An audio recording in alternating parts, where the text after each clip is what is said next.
Yuki Tsunoda's first proper run in a Red Bull was always going to be a big moment, and for the Japanese driver, the Suzuka Grand Prix couldn't have come at a better time. He was not just driving for Red Bull, but he was also in front of his home crowd, with the pressure to perform even more intense than usual. When the first free practice session, FP1, rolled around and Tsunoda's name appeared on the timing sheets in 6th place, just a tenth of a second behind Max Verstappen, it sent shockwaves through the F1 paddock. But was it just a lucky lap, a flattering angle, or did it mean something far bigger for both Tsunoda and his future at Red Bull? Tsunoda's lap time was more than just impressive, it was eyebrow-raising.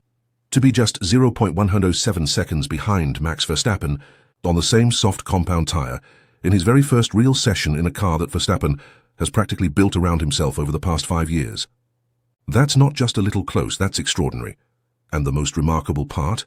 Tsunoda did it without any acclimatization time or warm-up laps. He just jumped straight into the car and went toe-to-toe with Verstappen. Now, let's be real. Yes, it was only FP1, and yes, we know the track conditions and fuel loads were not ideal for everyone.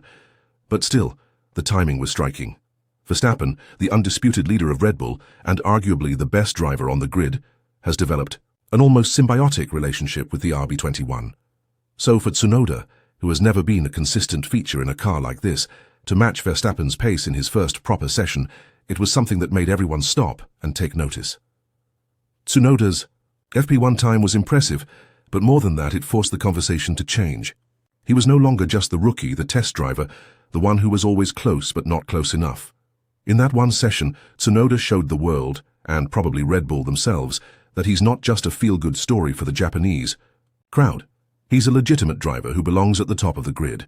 While it's easy to dismiss FP1 as just another practice session, it's important to understand the context. Tsunoda was driving in front of 150,000 home fans, and while the pressure might have been overwhelming for others, Tsunoda remained composed. He didn't overdrive. He didn't try to be a hero. Instead, he focused on clean, professional, methodical laps. That's a level of maturity we haven't seen from him in the past, and it signals a real shift in his development as a driver. The lap time was one thing, but the way he handled the pressure in front of his home crowd was something else, entirely.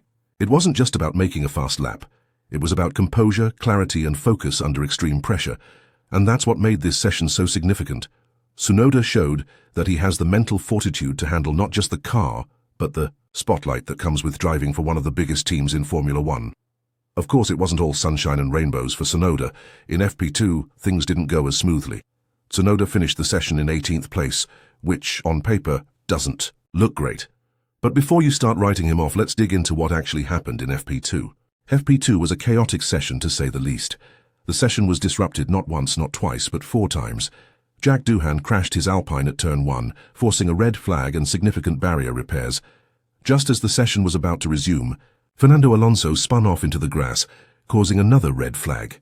And to top it all off, the grass on the circuit caught fire not once, but twice. The session turned into a mess, and Tsunoda, like most of the grid, didn't get a proper qualifying simulation in. He completed only 12 laps total. Normally, a driver would aim for 20 to 25 laps in FP2 to gather data on tyre degradation, fuel loads, and car balance. So, Tsunoda's 18th place in FP2? It was meaningless. The conditions were chaotic, the track was constantly being interrupted, and no one could get any real running in. There's no need to read too much into his P18 time. Even if he had finished in P1, it wouldn't have been a true reflection of his abilities or his potential. In fact, Jacques Villeneuve, former F1 world champion, even said, the teams might as well not have done that practice. And he's not wrong. The conditions made it impossible to get any real data from that session, and for a driver like Tsunoda, who's still adjusting to the car, the session was nothing more than a frustrating exercise in waiting. Let's talk about the car Tsunoda was driving, the RB21, the reigning champion's chariot, the engineering marvel that has made Verstappen look like he's playing F1 on easy. Vote? But as we've seen time and time again, what works for Verstappen doesn't always work for anyone else. Tsunoda's experience in the car has been eye-opening, to say the least. Tsunoda had done simulator work at Red Bull's factory before Suzuka, and he said that after those sessions, he felt confident and comfortable. But once he got into the real car, he realized it was a different story altogether. Tsunoda described the car as being a little exaggerated, a little trickier, a little more intense. It was like the difference between a roller coaster in virtual reality and the real thing, similar lines. But your stomach knows the difference.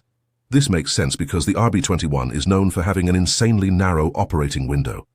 The car is twitchy, unpredictable, and requires near-perfect feedback to unlock its true pace. Verstappen has this almost supernatural connection with the car, but for others, the car is like a wild horse that you're told to ride like a pro.